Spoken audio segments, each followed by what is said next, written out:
Aujourd'hui, on va parler d'une chose fondamentale que, en vérité, c'est une question que beaucoup se posent. Pourquoi on vit toutes ces épreuves dans la vie? En fait, il faut savoir que Rabbi Nachman nous dit comme ça que Hachem nous a fait descendre sur terre pour connaître sa miséricorde. Une deuxième chose que Rabbi Nachman nous dit, c'est que l'exil que connaît le peuple juif, mais aussi l'exil personnel, il provient essentiellement d'un manque de foi. Et en fait, pour faire venir le Mashiach, puisque le Messie tant attendu, il faut tout simplement que chacune travaille sur sa foi. Et plus on va travailler sur sa foi, plus on va développer sa foi.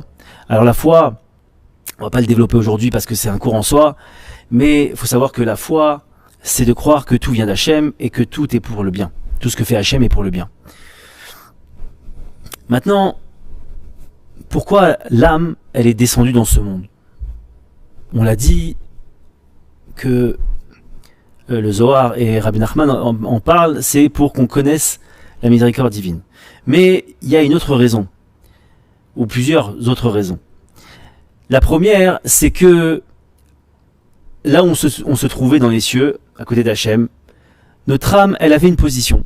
Elle se situait à un niveau, à une certaine distance du trône céleste, du trône d'Hachem. Et Hachem, il a voulu qu'on puisse l'admirer de plus près.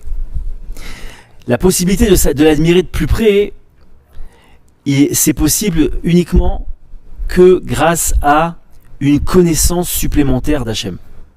Savoir comment il fonctionne, entre guillemets, savoir qu'est-ce qu'il aime, qu'est-ce qu'il aime pas, etc. Puisque, vous savez, c'est un peu comme dans un couple,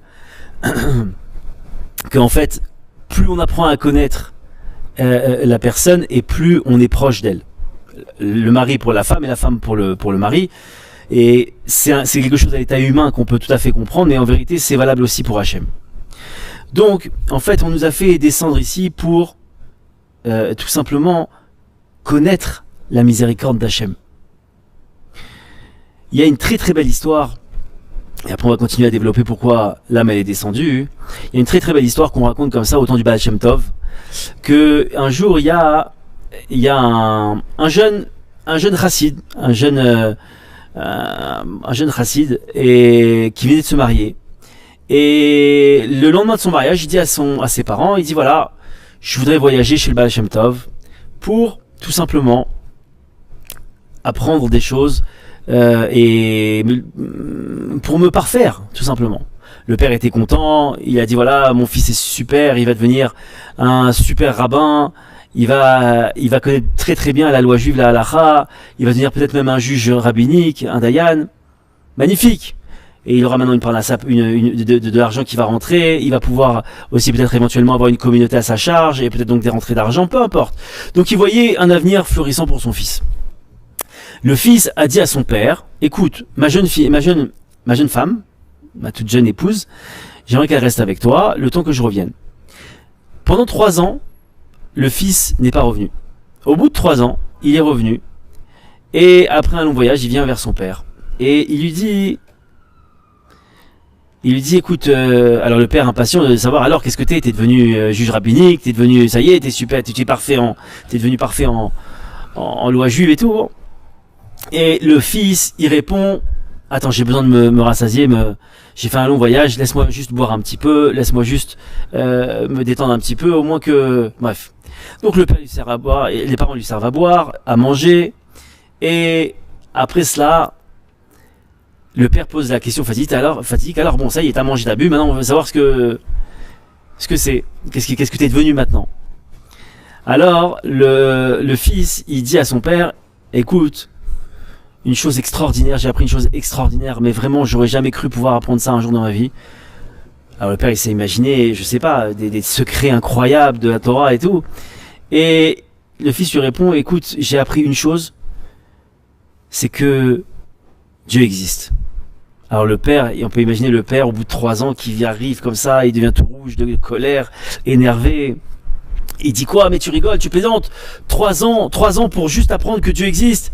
Alors il appelle la servante qui était là et il lui dit, mais peu importe son nom, il appelle, il lui dit, dis-moi, c'est qui dirige le monde, qui fait lever le soleil, qui donne l'argent dans le monde? Ben c'est Dieu. Alors il se tourne vers son fils, il dit, mais attends, même la servante, elle le sait.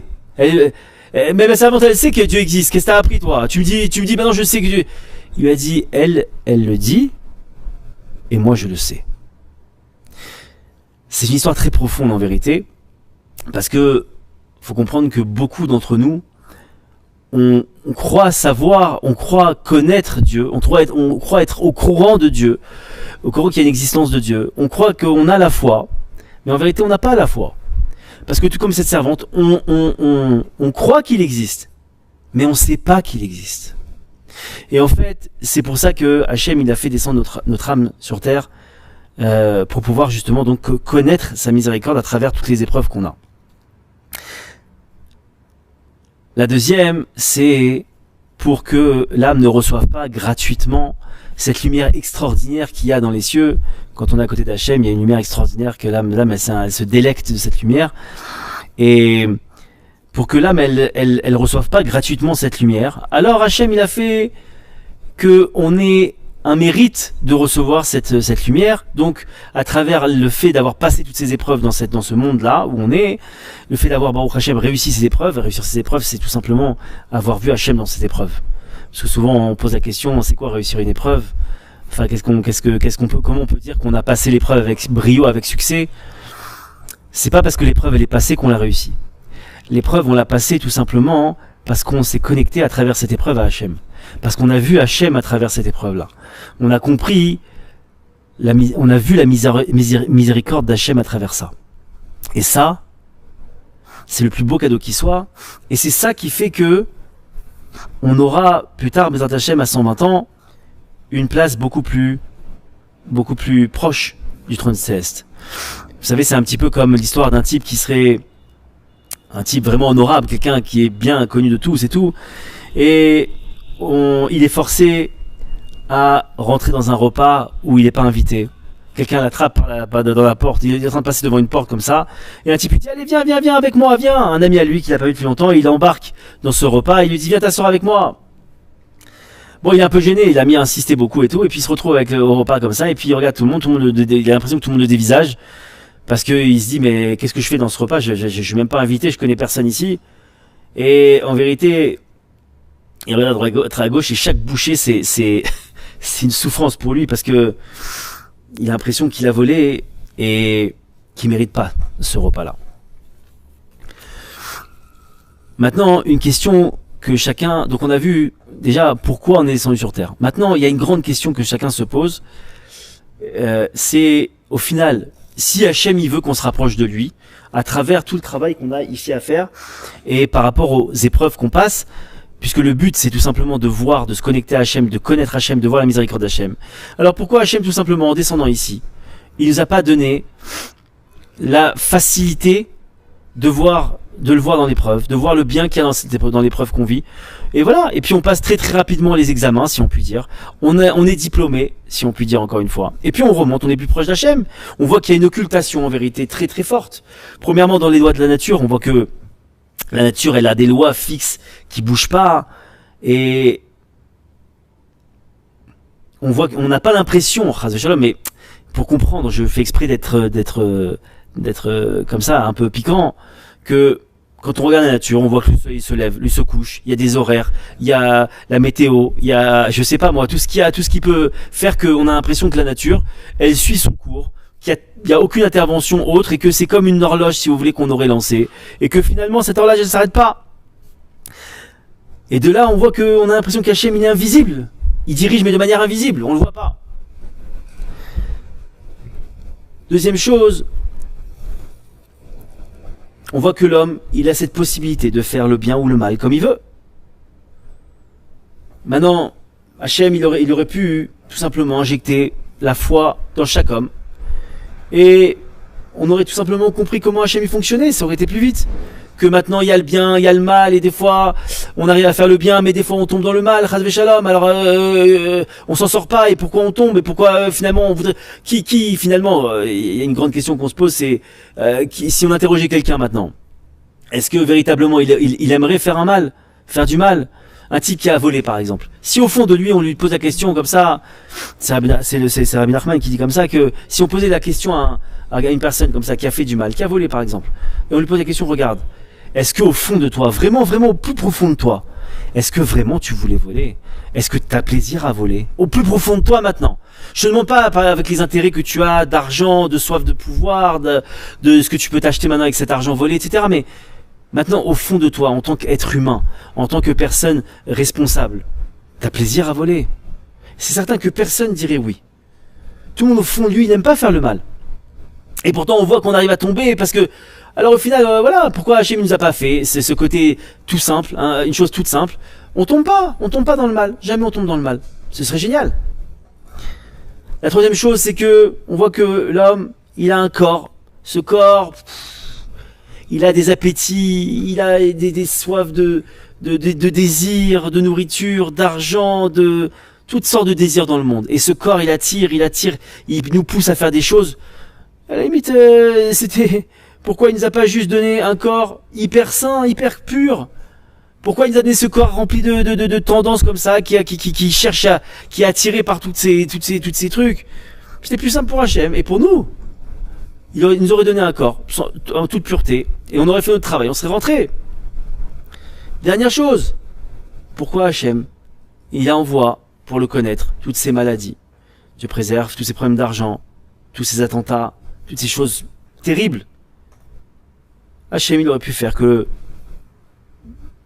la vie elle soit facile, et il comble tous nos besoins, et tranquillement, on est avec lui, on le connaît. En vérité, Hachem, il voulait pas ça. Il voulait pas ça. Parce que, en vérité, et je vais finir là-dessus, on ne peut apprécier Hachem, on ne peut apprécier sa miséricorde que à travers les épreuves et finalement la sortie de l'épreuve. Il y a une histoire comme ça qu'on raconte, il y a à New York, il y a peut-être 50 ans, 60 ans, où il n'y avait pas de téléphone portable.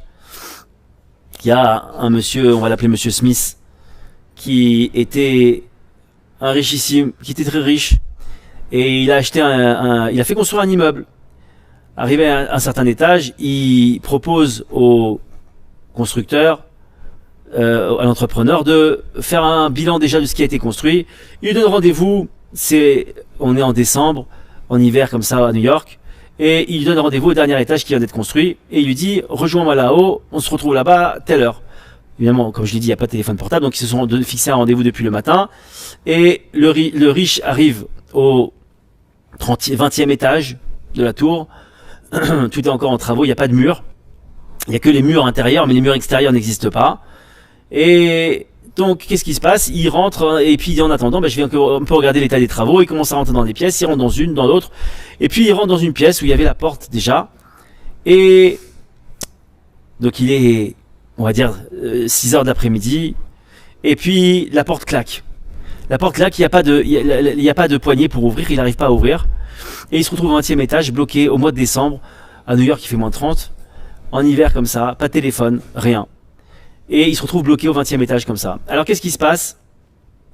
Il décide de faire une chose. Il commence à chercher une solution. Il faut absolument qu'il s'en sorte. Avec lui, il avait une mallette de billets parce qu'il devait payer la suite des travaux. Et qu'est-ce qu'il fait? Il prend cette mallette de billets, comme ça, il commence à regarder à droite. Je vois qu'en bas, il y a du monde. Il dit, bon, je vais prendre cette mallette de billets, je vais la vider comme ça.